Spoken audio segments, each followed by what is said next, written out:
The evolution of media, what's changed, and also what remains the same. Here on BTS RAW Chats. This is BTS RAW Chats. BTS RAW Chats. Where real media creators chat. After hours, we don't give away raw files. We give you the raw, behind-the-scenes chatter of the photo and video production world. The RAW Chat starts now. All right, ladies and gentlemen, here we are, another episode of BTS RAW Chats. If you don't know anything about BTS RAW Chats, we're the real media creators talking about what really happens within the production industry, dealing with difficult customers, or tips and tricks. Today, we're going old school. And we got a very special guest with us.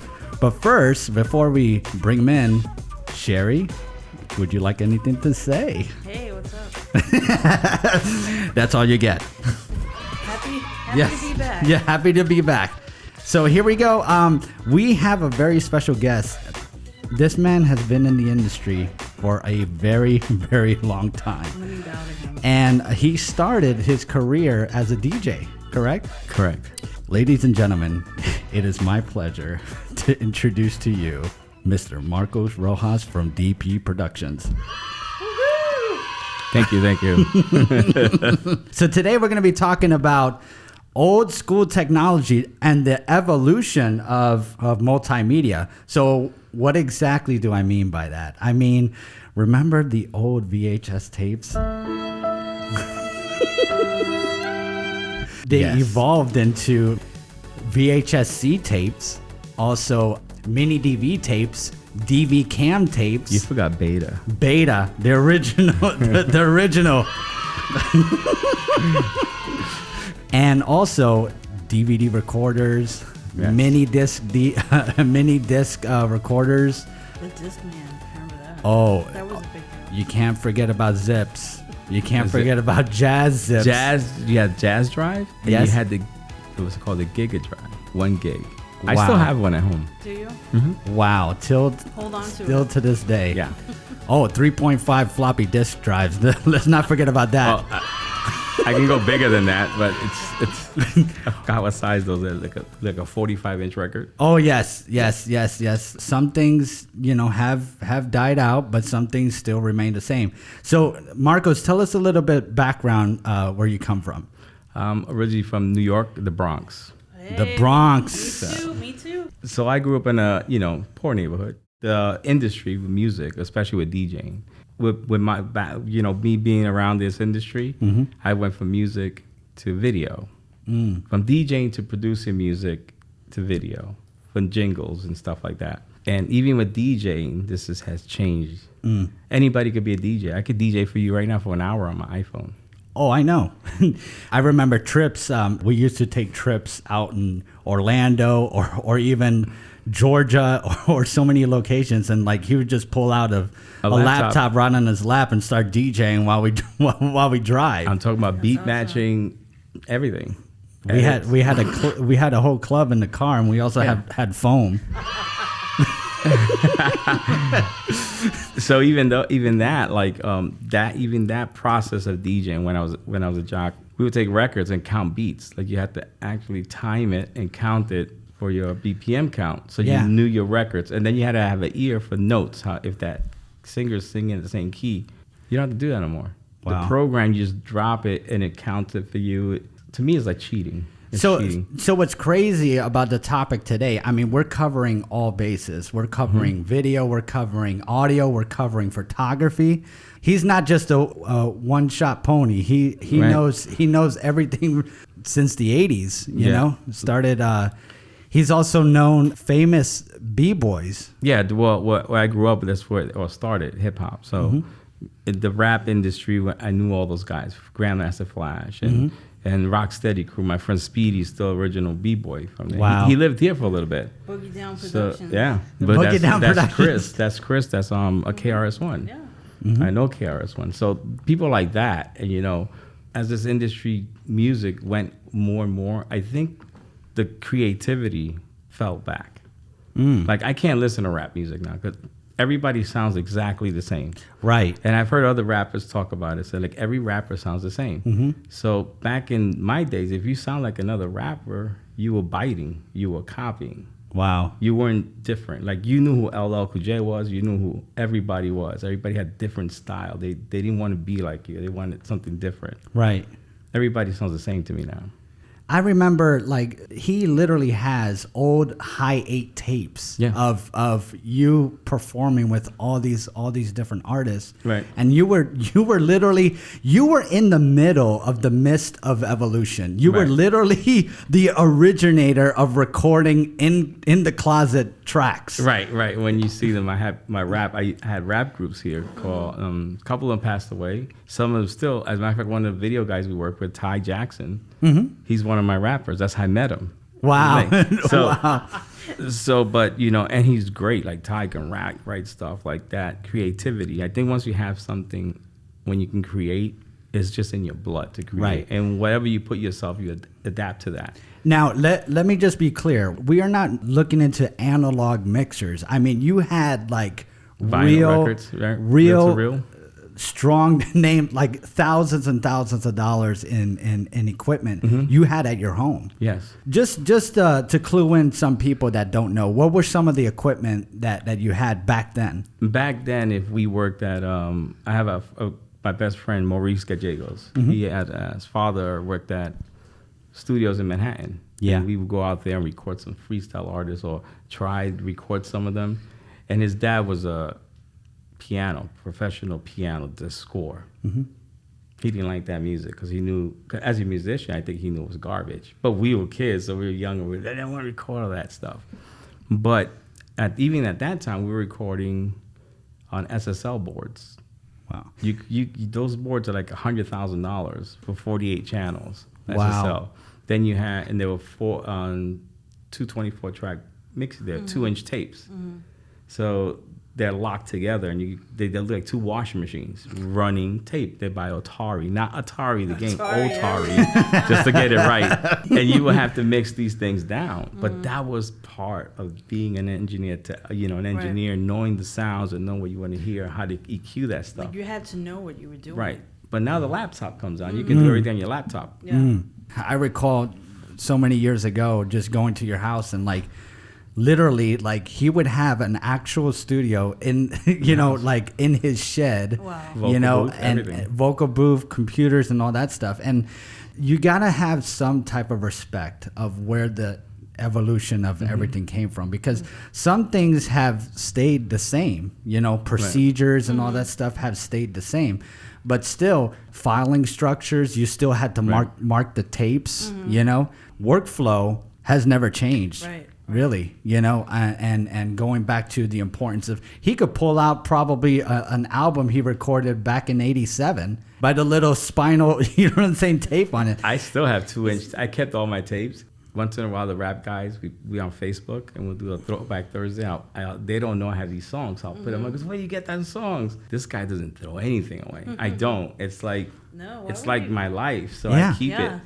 And, I had a friend named Polo that passed away, and he was one of the rappers. But I didn't meet him through Ty. I brought him to the group because he used to do all my flyers at Kinko's here. And that's how I met him. But the industry for me, even Maurice, I'm gonna let him hear this, so he'll agree. He had a studio called Galco, and I helped him at one summer, help him build it. And I'm talking about he had a beautiful studio. That this was a floating control room that if 5 people walked in, you felt the suspension. Wow. And it went to his other room. But I guess years. I mean, he's done well. He's done Avon, Coke, whatever you want. That's international. International. International. Okay, so when people, that's, Where's your sound effect for that? you need the sound effects for the international stuff. But me and Mo, when I met him in Cape Coral at 17 years old. This guy was like, you meet 17-year-olds, like, oh, here goes another one. But this guy was brilliant, keyboards. And the first day we met through a friend. I can't even remember his name on DJ. He goes, you got to meet this kid. So I met Maurice, and we hung out the next till 6 a.m. I had a sampler, I had this, and as we evolved, we bought more gear. One of the things that not a lot of people realize is that the procedures have barely changed. You know what I'm saying? Like, the thing is that how do you transition from one, media to the next so easily? I think you don't notice. I think I thinking didn't notice. I think I just went with the technology. I said, oh my gosh, I don't have to count beats anymore. Right. Oh wow, I don't have to carry turntables around. I got these CD players that do the same thing. Like, you just kind of merge. You merge. As the technology changes. Right. Exactly. But it's just like photography. When you started photography, did you do it with film? See, I started with film when I was in Right. art and design. We both went to the same high school of art and design in Manhattan. Yeah. So, Right. Didn't you say well, I that? went to Taft High School, Okay. and then we went back in the days of graffiti. They felt sad for the Bronx people, and they let us go over there, but we were like animals, and we started writing on stuff, and they kicked us out. That didn't last too long. Wow. So, and I didn't go, like, it was far away. I wasn't even going to regular school, so it was like, that was like a little bit. Yeah. So you throw things away like that. So I went there because I took. But you actually went there. We went there, hung out. I went there for like 2 years, and that's a whole different story. But yeah, I dabbled in photography because it was film. But at that time, like, digital was out there, but it wasn't the same. It was kind of like either you shot film, or you, like, people were like, oh, I got this cool new digital camera. But I didn't. What year was that? Like 91, 92. Yeah, you see. Wow. 92, maybe? I go back when there was none of that. Yeah, And there was if no you were, digital. if you were like a wedding photographer, like I knew a couple of guys, and he would do a wedding, and he'll have a big Ziploc bag of film. So the process was expensive because you have to develop that film. If he didn't do it himself, he had to go somewhere and get it developed and then siphon through all that. And there's no Photoshop. Right. There was nothing. So you either took the right picture Right. or you didn't take That's the right picture. what I was going to say. Like, it's more like people now could just press the shutter, 10,000 times. But when you're shooting film, you have to actually know what you're doing. Right. Because that costs money. Exactly. And we'll start elaborating on that right after the break. Sherry Elisa Photography specializes in beautifully styled modern portrait photography, offering professional in-studio photography services to all of Southwest Florida. Push creativity to the next level. Create custom themes that will complement every personality and style. On-site professional hair and makeup is also available. Our studio is conveniently located off US 41 and Boy Scout Drive, next door to the Sam's Club Plaza. Book your spot now with SherryElisaPhotography.com. And we are back talking about the evolution of multimedia. And we were talking about Photoshop skills, but in an analog version. Remember Dodge?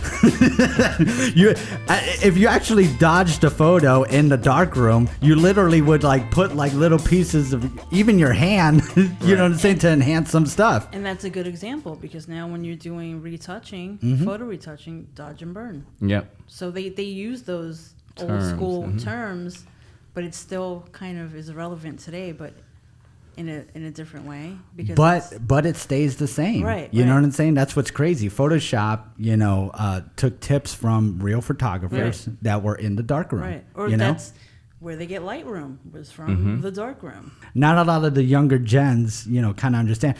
But what's crazy, Yes, what's go. crazy Step into is that. that now the younger generations want to get back into old school. And I love that. Isn't it coming in full circle? You know why? Because I feel that the younger generation like a little more thinking of what they're doing.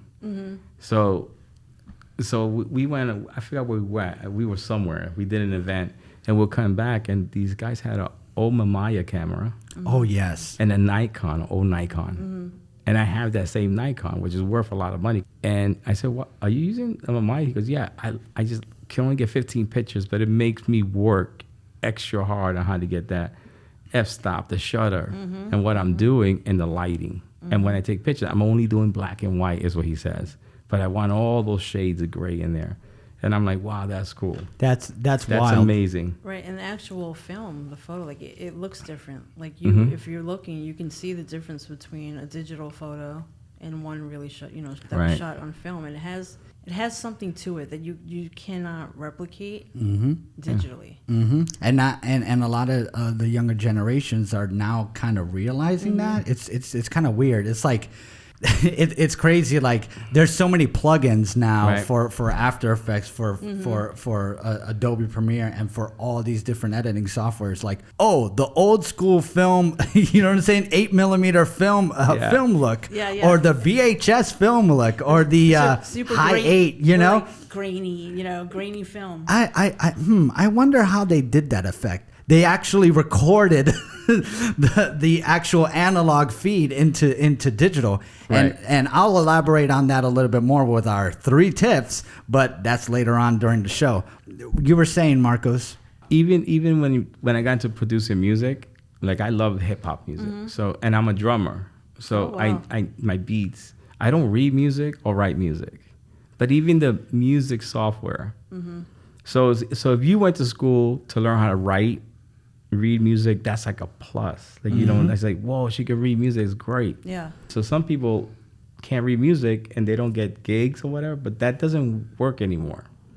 Because now a keyboard, I do some keyboard thing I made up and it sounds really good. And you go, oh, I like that. And I play it.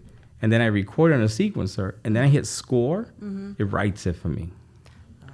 So if you're a writer, like I went to college for a lot of time to do Yeah. that, but now I just gotta hit a button. Yeah. And that's been around for a while. I had this program called Cubase that did that, and it just changed everything. And like I said, you kind of like adapt to it. You don't think because you know the parts of work that you don't like, that workflow. Like if we recorded somebody singing, and they sucked their teeth in the beginning, we would have to rewind, erase that. Rewind the tape, and hopefully we don't damage the audio. So we kind of bounce the track so we have a safety, and then okay, we got it, we go to the next one, we clean all those sounds out. And then me and Maurice went to an event called the AES convention in the Javits Center. Pro Tools comes out.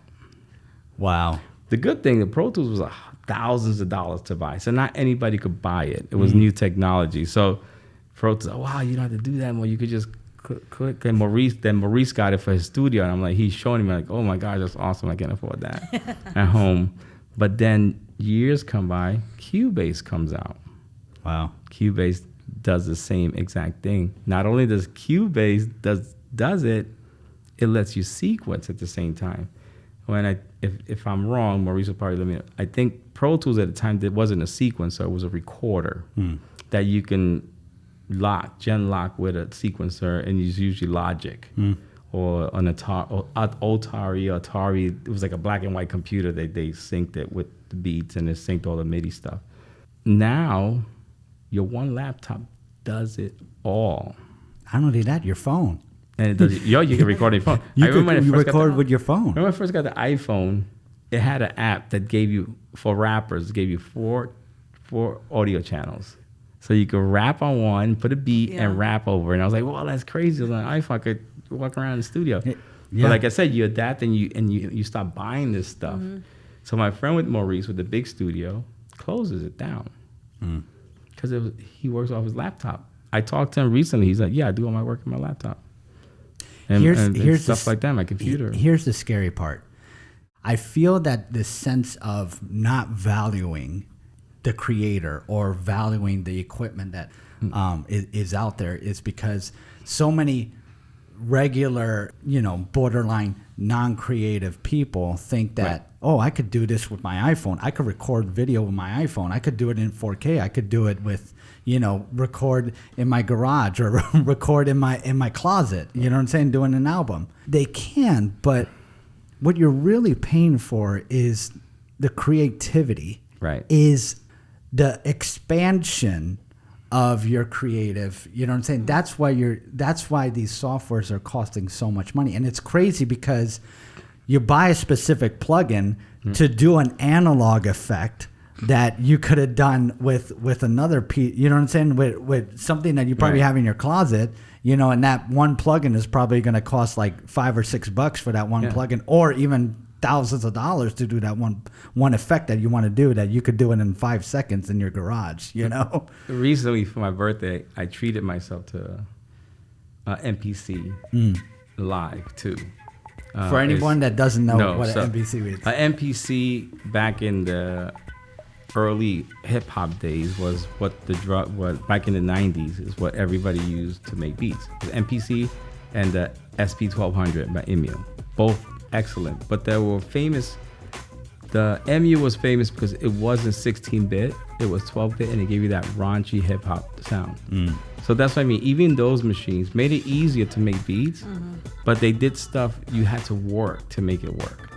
And what I mean by that is like we would spend time looking for records and loops that nobody's using and make it a beat out of it. So you would find like these strings from some classical stuff, and then we put it, and you hear it. And if you listen to a lot of Dr. Dre stuff, you'll hear that. And then I can tell what song it is because from some old song. That always signified to me the DJ that would loop the songs. Like if he would take a beat and loop it, but he would manually do it with the records. So now you got a machine that just loops it and loops it and loops it, and then you throw all the elements in there. Right, like then you had to actually put in the work, and you had to know what you were doing. Right. So to make it happen. There's a I don't know if you got to watch it. There's a show on Netflix called The Get Down. Yes. Yes. And it's about it's about the hip hop. The rap group actually that they were in didn't exist, but the characters did, like Grandmaster Flash and all those guys existed. And you know Grandmaster Flash. The last time I saw him, I was staying at Maurice's studio. I forgot when it was in his apartment, his loft, and he goes, "Hey, Flash is coming over. Pick up some Bantam cables." And I go, "Okay." And I didn't think of what he was saying. It was Flash. I get up and it's Flash. He goes, "Oh, what's up?" Because he lived down the street from us. So it's just funny, like those guys, and they're still around, you know. And if you watch them talk, and it's always good to see that. I'm a big history buff with anything, so I always love that stuff. But like right now, we're talking on 3 microphones. Right. You know how many radio stations hate you right now? Yeah. Because True. Me and my friend Gerald, when we moved to this town, there was no rap stations here. Yes. And then a radio station opened in Naples called The Spark. And I remember that. And it was a nonprofit. So it was Gerald, Drew Steele. Really? A lot of the people that work in the stations now work there. And I would hang out with Gil Santiago. Wow. And he would do the night, and I would do some house mixes for him, like DJing. But when you went to the station, which this was a fairly new station, you know how they did their samples? How? 8-track carts. So you would break the cart, and you would hit the, you only got 4, and you hit it, boom, and and here's why they did that. You never have to rewind them. So when you put them in, when it plays, it's already ready to play as a loop. So all you had to do is, and he would have these cards, and they had this machine that erased them. You put them and you erase them, and then you read at your spot and play it. You're hitting, it looks like a drum machine where you have it right here. And you're pressing buttons and it's done. Radio stations didn't work like that now. Right. But we're broadcasting, and I think the way you're doing it, you can keep sharing this for a long time. Like somebody listens to a radio broadcast, you forget it by the end of the day, and they redoing it the next day. Right. This is different, and this, I think, if it's marketed right, it's a lot bigger. It boils down to respect, you know what I'm saying? That's all we ask for is respect, and respecting the craft and respecting, you know what I'm saying, where all of us have been in the past, and like, we pass that knowledge down to, you know what I'm saying, to the next generation, and they make even better, things than what we do. You can try. Yeah. Because what's happened with the music industry when it came to like rap music or any of that kind of music, if we produced a beat and we didn't want to do anything with artists, you can sell that music for thousands of dollars. Right. Not $10, thousands. Now you got people like Fiverr. And these morons that are selling beats for $50. Yeah. What is that? What is that one rapper that he literally? Panda. Yeah, Panda. He bought the beat for $50 and made millions off that song. Wow. Right. But I think I won't play it for copyright issues. You know what I'm saying? I don't know if the story is correct, but I know he gave back to the producer, which artist. Was really nice that he did that. But That's still, cool. that artist doesn't know what he's doing Right. is hurting. Because I go on Facebook, and you probably get that since you're in photography, and you'll see it says unison, chord progressions. You'll see all these things. Yeah. You could get 1,200 progressions, like keyboard progressions, for $25. Wow. And Wow. all you gotta do is drop them on the timeline, and you can pick what keyboard and change it how you want it, and you don't need to know how to play that. Yeah, that's kind of like a pet peeve of mine. Like people that just don't take the time to put in the work. They just buy something off of Fiverr for $50, God. and like they don't do any. They don't know how to do anything themselves. Like the same thing with photography. You know, like. You know, I've gone to school for a long time to learn what I've done. I mean, not only am I an artist, so I'm good with composition and stuff like that. Right. So, like, for me, photography was kind of natural. But it's like you have to learn the technical aspect and, like, the basic foundations. Right. Which I think a lot of people are lacking. Right. You know, and, like, another problem is that people don't value, like, a real artist, the work that we do and like, the education side of it, to where we actually take our craft seriously and we continue to learn stuff. You know, and you have experience and Correct. and stuff to offer other people, but people just want quick and fast. Like they don't care to know how to properly operate their camera. They just want to stick it on auto and, you know, go make money. The impulse culture. Yeah. You know? Yeah. And here comes the sales part, because I'm a salesman when it comes to this stuff. And I tell people, you know, you can have all the equipment you want. The customer wants to know the time, not how you made the clock. So the customer is really not the problem. It's the middleman person that's actually not doing any of the work and making you do the work. That, I think, is the biggest hurt of the industry, because they don't respect what you do. Right. They think they could just get anybody that just bought a camera at a Walmart and film things. Now, filming, just to get to it, Okay. it's I started doing that because the DJ place, I got tired of doing it, and we were doing cage fights at the time. So I said, man, we could do this. And I looked adapting to it. I saw that, wow, it's easier to do that now. You got DV tapes. You don't have the VHS. The batteries last longer. Before, a camera battery lasts half hour, and you couldn't do nothing. And then I met some friends that showed it. And then it was just easier to do stuff, but it got easier and easier. Just like Dave's doing this. He's never worked at a radio station. Right. But some of the editing that he does kind of Like it all ties in. Yeah. So that's why it's easy Right, for him. Right. I don't see the customer being the problem. I see it as the person that makes it difficult for me to obtain some of that work, because the customer doesn't know the difference. Right. And meanwhile, you have somebody out there that, like, I recently had somebody tell me, "Oh, you went to school for that?" Like, That's sad. like That's yes, really that sad. along with other things, you know, because I've been studying for years. Like it never stops. You don't. I'm a master of this, and it ends there. It keeps changing. Exactly. So you have to keep up with it. There's always new techniques and, you know, things that you want to experiment. And being a creative person, I have things and ideas that I need to get out. You know, so it's like I may recruit a model because there's some new technique or lighting that I want to try out on. You know, so like it never stops. Right, right. But, you know, people that don't have that drive, they just kind of go out and shoot. Right. You Yeah. know, they don't really take it seriously, and they don't take the time to actually learn how to do it properly. And with that, I'll segue into our 3 recommendations. And today I have 3. What is the difference between linear and non-linear editing? Also, we got another link from DSLR Shooter. He's talking about his $800 cinema camera that is so fantastic. And also 3 ways on how to convert VHS tapes to digital. So be sure to check out those links. And so Sherry, what is the point of the show?